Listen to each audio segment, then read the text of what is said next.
Hello guys, welcome back to the channel. Today we are going to be talking about the movie Night of the Demons. It was released in 1988. It is a horror movie directed by Kevin Tenney. The main cast of the movie includes Amelia Kincaid as Angela Franklin. Angela is someone who believes in witchcraft and is the host of the Halloween party held at Hull House, which is an abandoned funeral home. Kathy Podwell as Judy Cassidy. Judy is portrayed as a sweet girl who is initially hesitant to attend the party, but is persuaded by her date Jay. Judy becomes a central character in the movie as she is one of the few survivors who manages to survive the night. Linnea Quigley as Suzanne. Suzanne is a friend of Angela. She is portrayed as a rebellious and provocative girl who is obsessed with sex and the way she looks. Suzanne's transformation into a demonic entity is one of the most memorable scenes in the film, which I'll discuss later. Hal Havens as Stooge. Stooge is portrayed as a loud, obnoxious, and crude character who enjoys making lewd jokes and teasing his friends. Allison Barron as Helen. Helen is portrayed as a sweet and innocent girl. She is also the first one to see the demon entity and saw her own death when they were performing the seance. Alvin Alexis as Roger. Roger is portrayed as a sensitive character. He and Helen were the first ones to bail out due to the unexplainable things that were occurring. However, the house wouldn't let them leave because of supernatural forces at play. Billy Gallo as Sal Romero. Sal, who crashed the party, is depicted as a tough, confident, and macho character who once dated and is still very much interested in Judy. Lance Fenton as Jay Jansen. Jay is depicted as a more reserved and level-headed character compared to some of the other partygoers. He and Judy are dating, and it was Jay who convinced Judy to go to Angela's party instead of the dance. Philip Tanzini as Max. Max is a friend of Jay's who is dating Franny.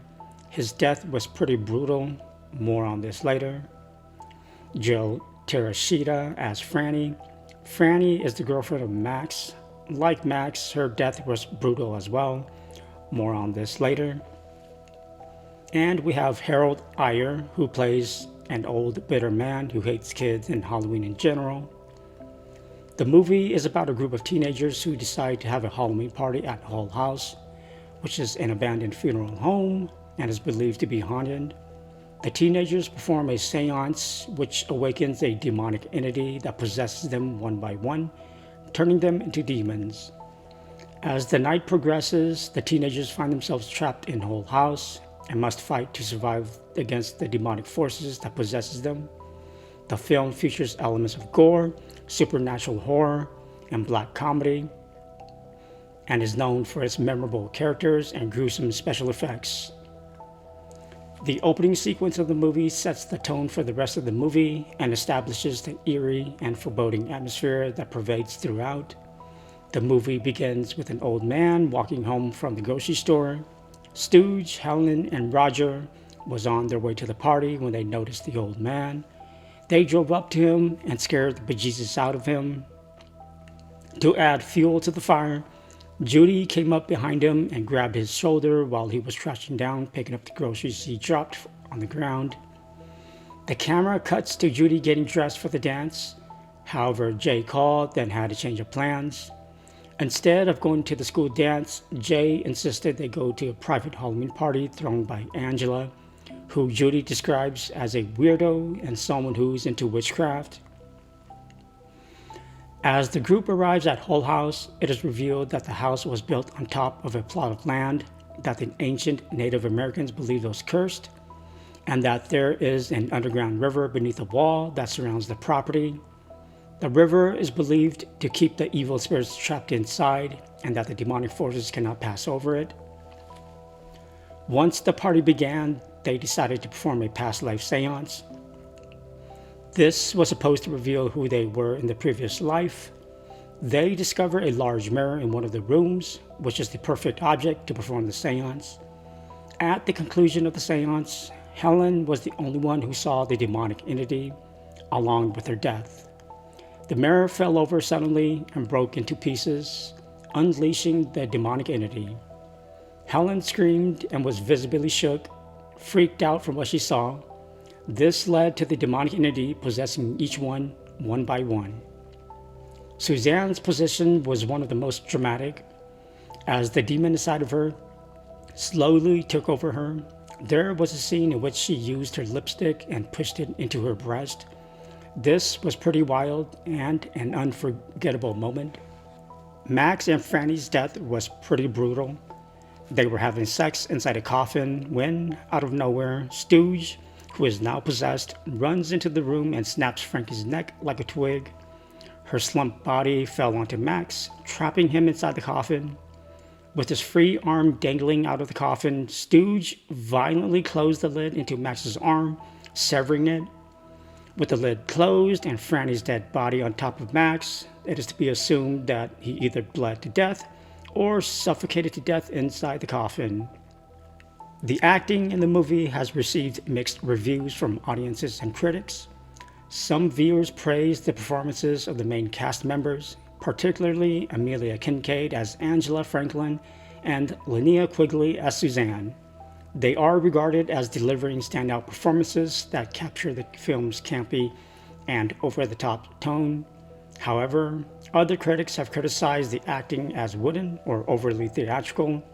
Some of the dialogue and performances are seen as hammy and over the top, particularly in the film's more comedic moments. Overall, the acting in Night of the Demons is very much in line with the campy B-movie horror style that the film is known for. While some may find the performances enjoyable and in keeping with the film's tongue-in-cheek tone, others may find them too cheesy or exaggerated. The climax of Night of the Demons is a tense and action-packed sequence that delivers on the film's promise of over-the-top horror and violence.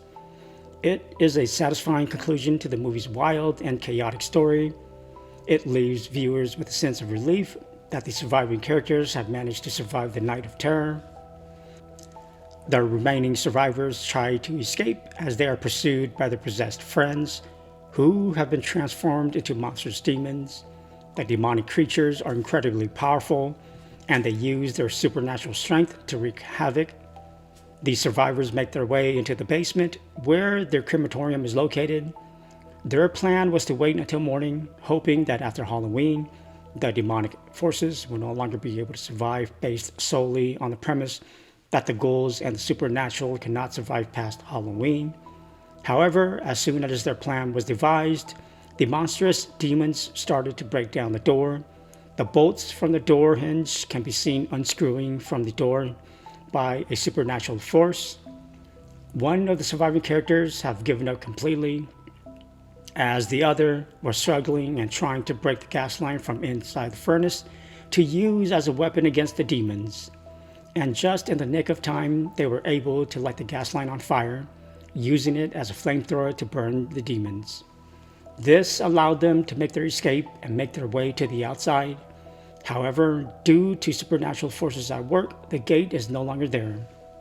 The surviving characters are forced to climb up the wall, utilizing a barbed wire that was hanging down from it.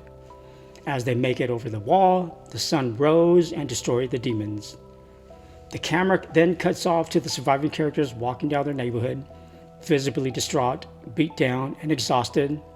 One highlight to the end, we see the old man gets a taste of his own medicine as he chomps down on an apple dessert dish his wife baked for him.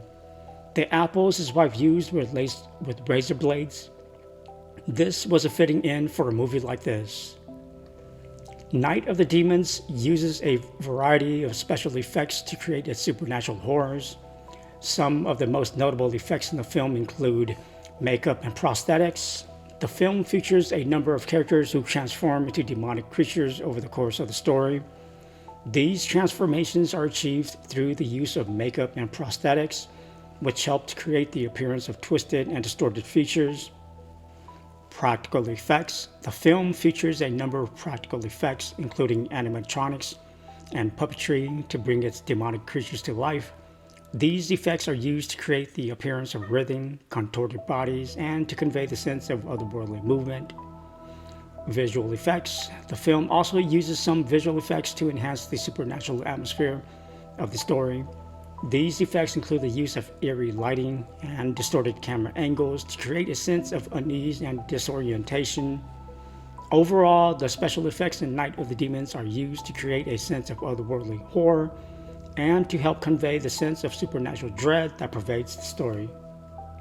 Night of the Demons is a cult horror classic that has gained a following over the years.